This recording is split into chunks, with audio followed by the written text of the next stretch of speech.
What's up, my YouTube subscribers? Y'all now tuning in to Surviving Dayton. Okay, when it comes to the city of Dayton, everybody knows Mario the boss. Okay, this is no lie.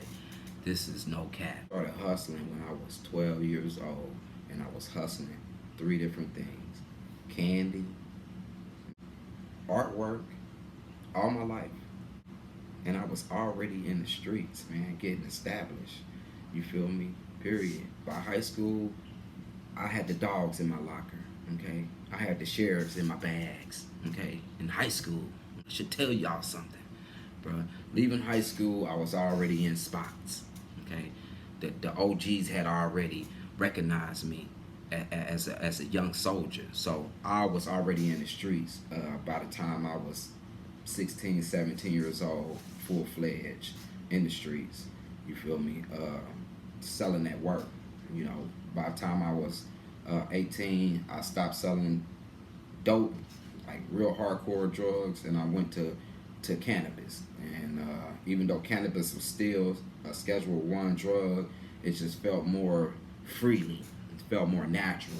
You know what I'm saying? To me, I didn't see as much victims into the marijuana game that I did in the crack game and the opium game. You feel me? At the time, you know, heroin and cocaine and crack was killing shit. You feel me? I ain't see nobody die from smoking weed, so it just seemed natural for me to gravitate towards people smoking marijuana. You feel me? So 2000, I was already full fledged in the spot. You feel me? And you know, we was doing real good. You know, I was on North Gettysburg, across the street from the Military Reserve Base. So, but yeah, a lot of things went down here. Like I said, but we had little food places up there, and like I said, the Army Reserve was over there. So, I mean, this house was jumping back then. You talking about the early 2000s. I moved down here in '99. We was jumping by 2000. Somebody tried to burn this house up and try to get us up out of it. This was the house that got caught on fire that they was trying to get us up out of here, you know, hating and whatnot. But we had a lot of enemies. We made a lot of enemies over in this area because we was on the main strip. So we did the best out of this neighborhood just because we were so accessible. You know what I'm saying? People pulled up on the side of the block, and you know, we just had a good role. You feel so? Like I said, young, you know, we was out trapping. I was out banging. You feel me? Because I ran with a whole lot of people when I was younger. You know, so it was easier for us to get in mischief. You know, we got in so much mischief that we got banned from every club in the Dayton area. Literally, I mean, it got so bad that we all had to separate each other. You feel me? For us to even get not recognized out there. So, you know, it was a lot of things going on, and a lot of stuff that was not being considered, you know, but we had to keep going, moving forward. So at the time, I just found myself moving from spot to spot. So I would started getting that notoriety to where, you know, my clientele started rising, you know, so I started picking up a lot of different clientele from not just in the Dayton area, from all over, from Toledo, from Cincinnati, from Columbus. People was coming from Kentucky, you know what I'm saying? People was coming from out of town coming to mess with us. You feel me? So it's just like I was pulling in so much clout at the time to where, you know, I got established as one of Dayton's bosses. You feel me? A go-to guy, you know? And it was just like, this is just some realistic stuff. You feel me? So as I started getting my weight up, you know, I started branching off and putting spots in all different kind of places, and you know, building up different soldiers, you know, that I know that could run the spots or whatnot, and just was giving it my all for real at the time. So, you know, I had built up the time to where I didn't even have to be in the spots no more. I didn't have to be there. I just come and make my drops, and in the morning I just pick up my cash and I reload, you know, just like that, you know. But eventually, you know, things is gonna come to the end. You know, people start getting different, you know, money started making people act funny, and next you know, I just had everybody and their mama trying to rob me. You feel me? Word started getting around that I was top prospect. I was the #1 breadwinner, and I just had all these goofy ass niggas thinking they can come and challenge me. You know, people that I very seldomly knew though. The people who were around me in the inside was the people who were setting me up.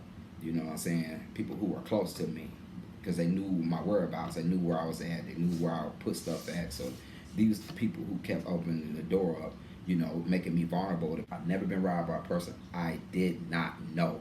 Okay, so it started making me like really like change up the way I was grinding. You know, so at the time I was just like, you know what, I'm sick and tired of just taking care of people and babying people and you know, keeping people on a certain type of platform. So I just started closing all the spots, you know, and started working on my own, you know, and taking care of some of my own decision. You feel me? So I went from my own boss to basically back down to a pond for myself. You feel me? And then I just cut everybody off. I started all my clientele over. I didn't hire no other workers, and I just started putting myself in position. You know what I'm saying, to take the load on. You know, which it was hard work, but at the end of the day, it was a good payoff. Okay, it was a good payoff. Okay, fee is basically a card that's kind of outdated. It can kind of blend in with what's going on with the society. It's not flashy at all. So I kept a car that was dirty and it didn't look like shit, so the police wouldn't, you know, catch me on a radar. So I invented the fees here in the city, and I started transporting and delivering, and that just worked beautifully. You feel me?